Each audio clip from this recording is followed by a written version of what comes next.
This is the all-in-one lip treatment by Remedy. I want to start off by thanking Remedy for sending this to me. I have to say I'm really impressed with this lip balm because I've used this for the last couple nights and it has really done a great job in keeping my lips moisturized. I'm used to lip balms or lip ointments sitting and coating your lips and make them feel really shiny and not really penetrating, but this really, it feels like it really penetrated and really moisturized my lips. It says right here in the back that it's powered by Ceramides, which the benefit is to moisturize, Squalane, the benefit is to moisturize, Peptides, the benefit is to moisturize, and Petrolatin, the benefit is to protect. So I'll show you what it looks like. This is the tip, and I'm just gonna squeeze a little bit out. It's kind of thick, so that's what it looks like.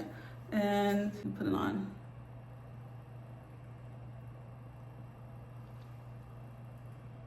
And you can just see, it just looks like natural. It doesn't look overly greasy. It feels so velvety soft. My lips feel so smooth. You can use this any time of day. I just like to put lip balm at night. It's just a kind of like an overnight treatment. But this is a really, really nice product.